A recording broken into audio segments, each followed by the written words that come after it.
मला किती आवड असते ना एखाद्या गोष्टीची. तर काय झालं गाईज आहे ना, म्हणजे परवा दिवशी आहे ना मी शिक्रापूरला गेले होते आणि तिथे गेल्यावर माझ्या डोक्यात आलं की वाण घ्यावं आणि हळदी कुंकू करावं नाही का. तर मी छान वाण वगैरे घेऊन आले वगैरे. घरी आल्यावरती मग आईनं विचारलं कधी करायचं बरं. ताई म्हणले आजच कर, कारण रथसप्तमीपर्यंतच करतात ना. तर म्हणले ठीक आहे आजच करू.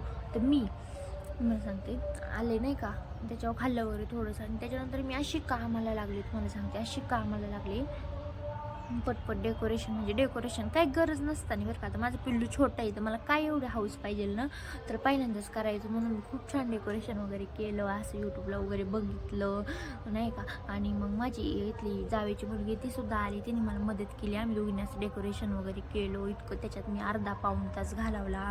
पण ठीक आहे ते सुद्धा जाऊ द्या. त्याच्यानंतर मी छान साडी वगैरे घातली की आता बायका वगैरे येतील. मी म्हणजे मोजक्याच बायका बोलावल्या होत्या, खूप नव्हत्या बोलावल्या, कारण माझं पिल्लू बारीक आहे त्याच्यामुळे थोड्याच बोलावल्या होत्या. पण झालं मी इतकं आवरलं वगैरे. साडीला पण त्या माझ्या मुलीने खूप वेळ मला साडी घातली. जवळजवळ आमचं पाऊण तास चाललं होतं की असं तसं नाही का. छान मेकअप वगैरे केला गाईज आणि इतका लिटरली पचका झाला गाईज क्या बोला तूने? की म्हणजे बोलावलं होतं ना त्यातल्या म्हणजे 2-3% बाहेर आल्या. म्हणजे बोलावल्या मी जास्त नव्हत्या, त्यातल्या 2-3 इतका पचका झाला गाईज. आणि जेव्हा मी रेडी झाले होते तेव्हा 2च बाहेर. म्हणजे मला इतकी लाज वाटली ना. पुढच्या वर्षी आपण असला काही फंडा काढणार नाहीये, कारण खूप म्हणजे गिल्टी वाटलं मला की अरे आपण इतकं छान आवरलं, इतकं हे केलं आणि कोणीच नाही आलं आहे. तर म्हणजे गावाकडचा भाग आहे म्हणून पण असेल, पण खूप घाण पचका झालेला आहे गाईज.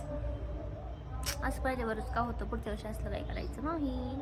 चलो bye. Thank you for watching. Subscribe करायला विसरायचं नाही.